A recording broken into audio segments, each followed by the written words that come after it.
Zimbabwe muri kuzviona sei? Hey, oh, shall remain. Oh, yours truly miss a one blow. Foolish government, yeah, me raspi. Urumende yemageva, akatumira mbava. Urumende yemageva, tiri kutongwa netoti. Emerson uri geva, takatumira mbava, geva. Matoti, urumende yembava, tiri kutongwa negeva mbava. Toti, takatumira. From bad to worse, tishiva kuna baba bona. Well, my brother, there are things that we are pushing politically. We are not sitting. We plan to host a conference of opposition leaders on the 25th of April at the Rainbow Towers, where we shall come up with a position for Zimbabwe opposition leaders.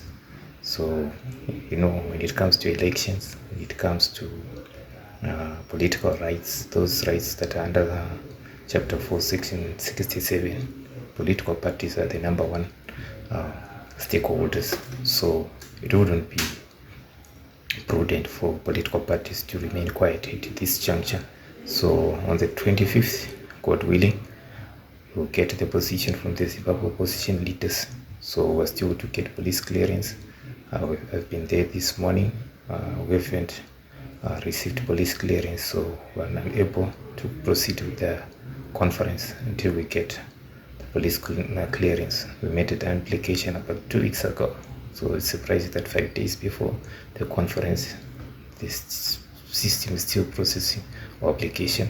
So I think they know that once we stand up as the opposition leaders, we can scatter this nonsense about constitutional amendment bill number 3. As you understand, Zimbabwe's constitution, one of its founding values about multi-party democracy, respect for the rights of all political parties.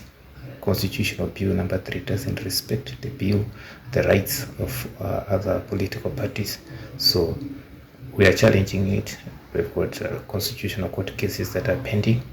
We know this bill is dead in the water. As long as we've got an independent judiciary, they're going to make a ruling in our favor and in the favor of the people of Zimbabwe for political rights. This is not a kingdom. We are a constitutional republic, and everyone should respect the supremacy of the constitution, all arms of government, from the executive, the judiciary, and the legislature.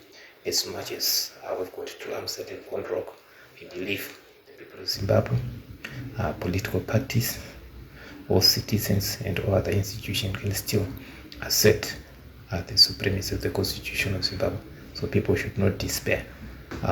It doesn't matter what happens, it can still be declared null and void, for it is not constitutional, it is not consistent. As you know, Section 2 of the Constitution of Zimbabwe says any conduct, any law that is inconsistent with the Constitution is null and void to the extent of the inconsistency. And we would want to applaud the Zimbabwe Human Rights Commission for doing its job. It was a miracle that they stood up to power. And we recommend all other institutions, those under Chapter 12, to all other institutions, to uphold their constitutional mandate and their roles to do their duties and defend the Constitution of Zimbabwe. This is an obligation for every citizen under Chapter 3 on citizens' rights and obligations. We've got right to enjoy the political rights that are enshrined under Chapter 4, but also an obligation to defend the Constitution. The Constitution that remains as long as the people insist on its observance. So this is what we are pushing as opposition leaders. So by the 25th, we'll be able to get the position of Zimbabwe opposition leaders.